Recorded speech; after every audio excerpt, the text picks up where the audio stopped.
Hello friends, good morning. आपका स्वागत है पहलवान गुरुदिन ग्रुप ऑफ कॉलेज के यूट्यूब चैनल पर। मैं प्रोफेसर रंजना श्रीवास्तव, पहलवान गुरुदिन महिला महाविद्यालय से एक बार फिर आपके सामने उपस्थित हुई हूँ समाजशास्त्र का नया टॉपिक लेकर। दोस्तों, यदि आपने हमारे चैनल को अब तक सब्सक्राइब नहीं किया है तो प्लीज़ सब्सक्राइब करें और उसके बगल में दिए गए बेल आइकन को ज़रूर प्रेस करें ताकि हमारी सभी नई वीडियोज़ की नोटिफिकेशन सबसे पहले आप तक पहुँच सके। तो चलिए आज हम लोग चलते हैं अपने टॉपिक पर।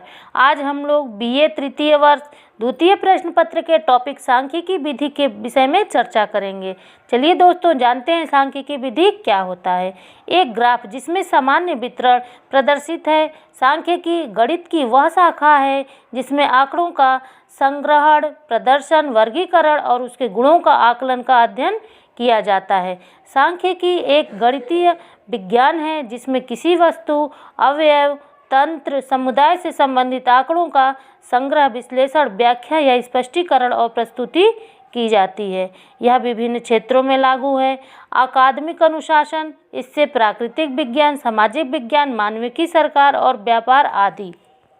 सांख्यिकी तरीकों को डेटा के संग्रहण अथवा वर्णन के लिए इस्तेमाल किया जा सकता है। इसे वर्णनात्मक सांख्यिकी कहा जाता है।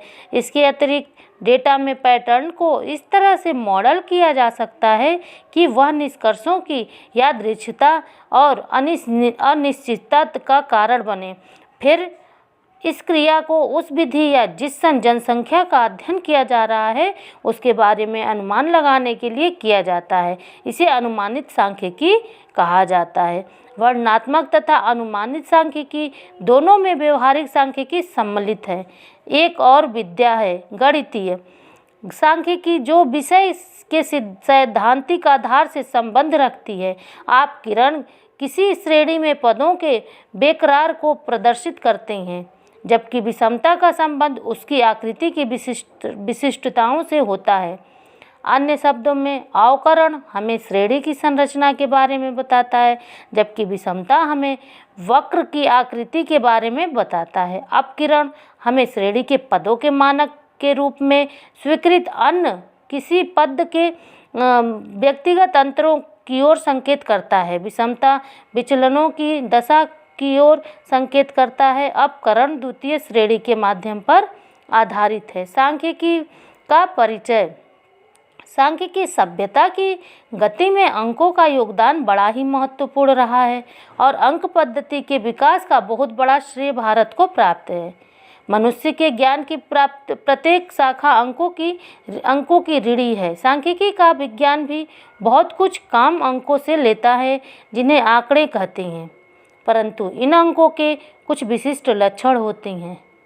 स्टैटिस्टिक्स शब्द की व्युत्पत्ति का पता लगाते समय इसके नाम में आज तक हुए अनेक क्रांतिकारी परिवर्तनों को जानकर आश्चर्य होता है।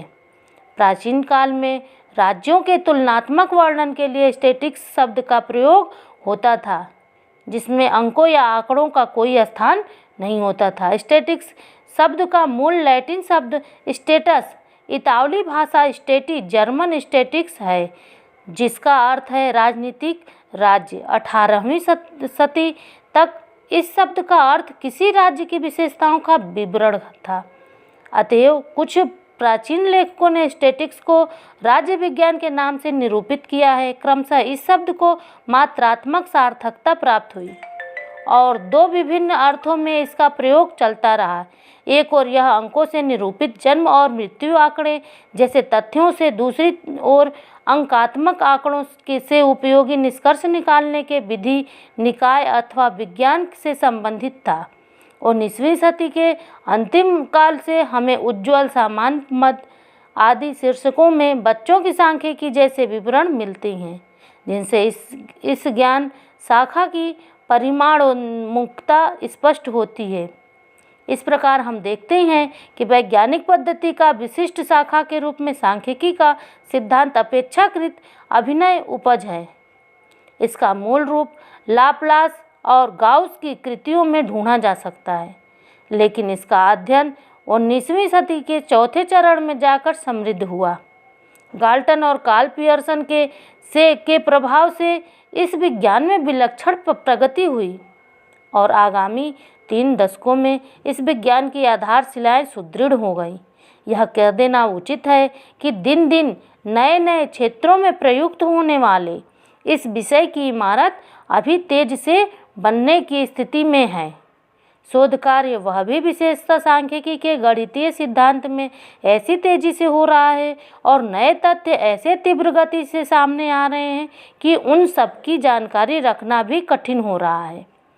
मानव ज्ञान और क्रिया के विविध क्षेत्रों में इस विषय की प्रयुक्ति दिन प्रतिदिन बढ़ रही है और बड़ी उपयोगी सिद्ध हो रही है।